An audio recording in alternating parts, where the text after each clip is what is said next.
Welcome back to the channel. For those who don't know me, I'm Money, and this is Conversations in the Chair, a space where I share different topics about things I'm going through, things I've gone through, things I've grown through. A digital journal, so to speak, all in the hopes to encourage and inspire you.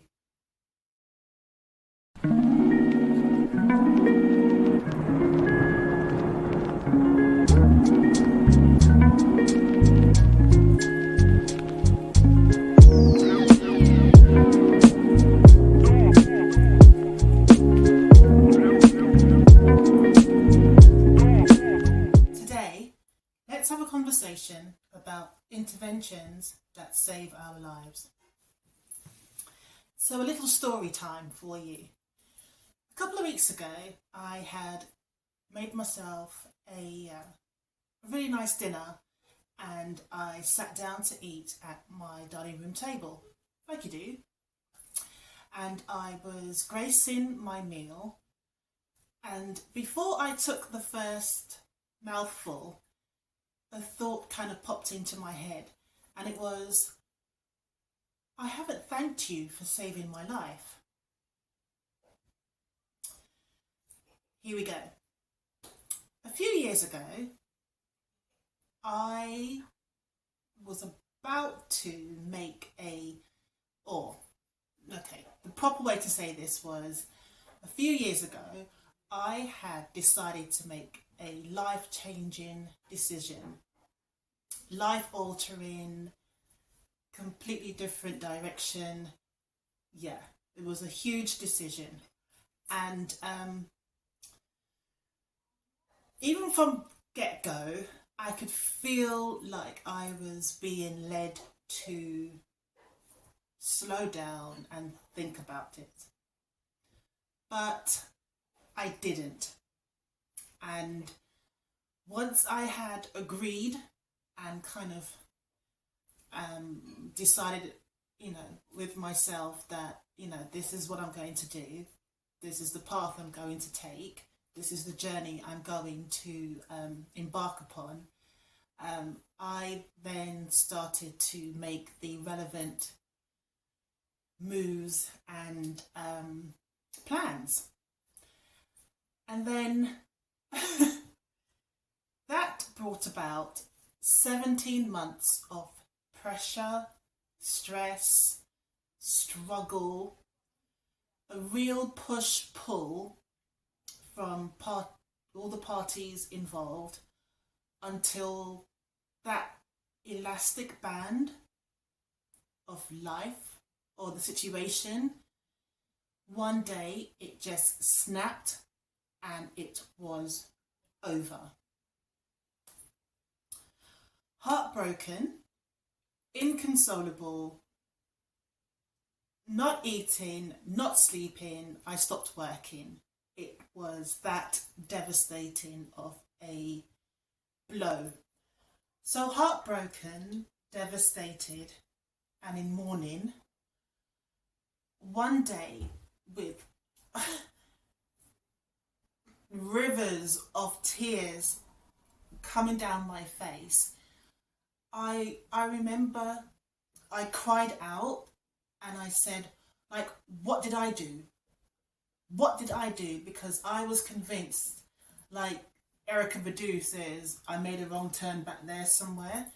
I was convinced I did something wrong and this was punishment, this was retribution, I don't know. I was convinced I did something wrong. So I kept asking, what did I do? What did I do? And the response to my question was, this is not about you, this is for you. When I tell you, I could not accept that answer. I couldn't receive it. I was confused. I understood. It was a little bit cryptic, but I understood it. But at the same time, I was confused. And I was mad. I was mad. I was big mad. And I remained that way for a long time because all I kept remembering, all I kept feeling was that, what do you mean this is not about me, this is for me? I'm the one here heartbroken. So this is about me. I'm the one feeling like this.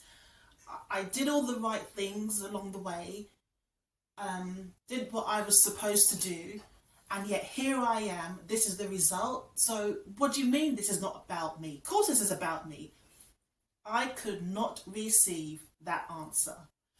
And it stayed with me a long time, and I was in my feelings and I was mad. And then during all that angst and confusion and annoyance and just being big mad, it came to my understanding that, you know what? You can't go places with people who are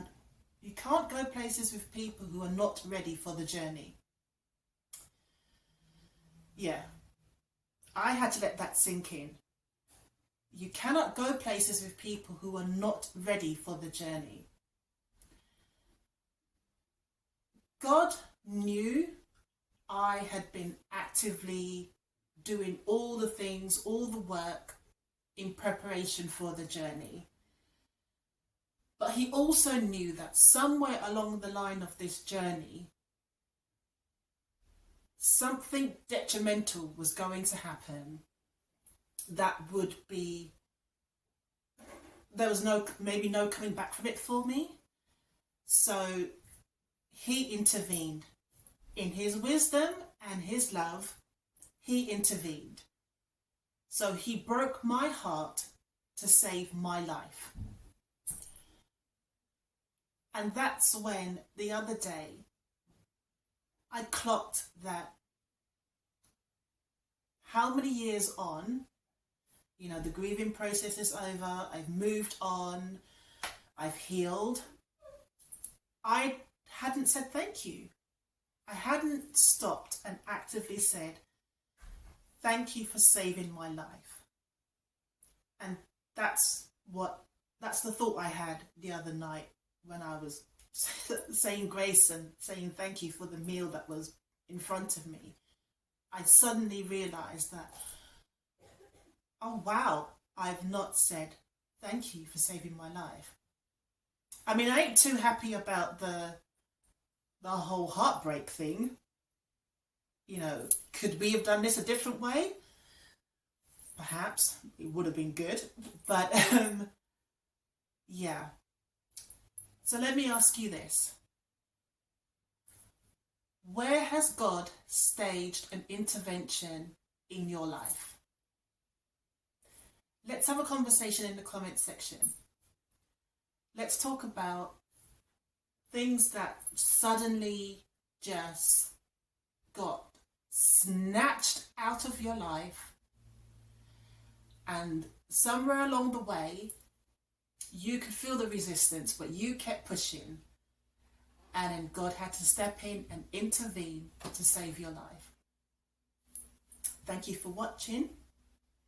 Please remember to like, comment and subscribe, and I'll see you again in the next one.